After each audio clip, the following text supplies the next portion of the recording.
वरिष्ठ महामंडलेश्वर श्री सोमेश्वर यति महाराज जी उपस्थित हैं। महाराज जी, आपका बहुत बहुत स्वागत है और आपसे जानना चाहेंगे कि सरस्वती पूजन के इस भव्य अवसर पर आप स्थानीय जनमानस के नाम अपने संदेश में क्या कहना चाहेंगे? सर्वप्रथम आज बसंत पंचमी के इस पावन अवसर पर हम सभी लोग माँ सरस्वती की आराधना करते हैं, क्योंकि जहाँ तक विदित है हमारी विद्या माँ सरस्वती की आराधना से ही संपूर्ण होती है। जितने भी हैं साहित्य है, संगीत है, कला है, यह सब माँ सरस्वती की आराधना से, माँ शारदा की स्तुति से ही संभव हो सकता है।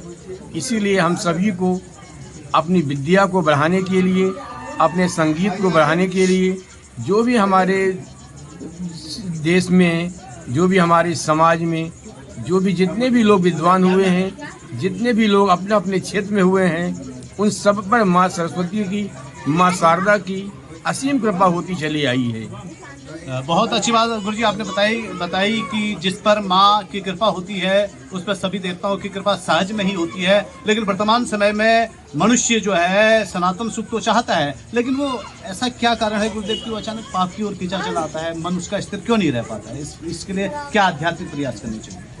ये मन तो चलायमान बताया गया हमारे यहाँ, और मन एवं मनुष्याणाम कारणम बंध मोक्ष से। मन ही मनुष्य के बंधन और मुक्ति का साधन है। हम मन को जिस तरफ लगाएंगे मन उसी तरफ जाएगा।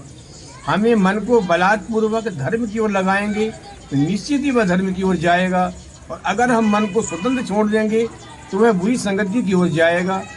इसलिए हमें चाहिए कि बार बार हम लोगों को मन को कस करके रखना चाहिए ताकि वह बुरी संगत पर न जाए।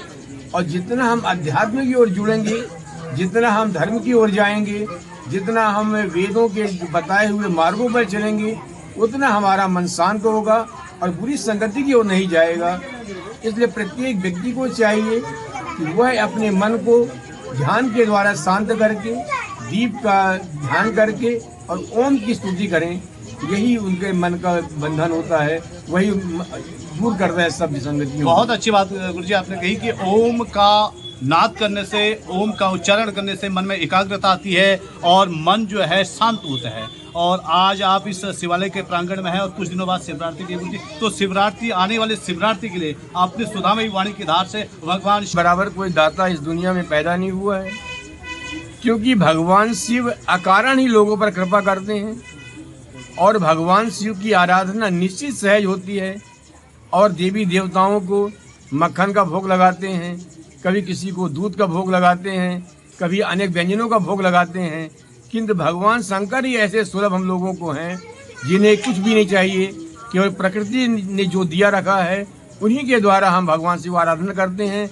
जैसे बिल्वपत्र हमें सहज प्राप्त हो जाती है, और भगवान शिव को जल प्रसिद्ध है, प्रिय है, इसलिए जल भी हमको सुलभ होता है।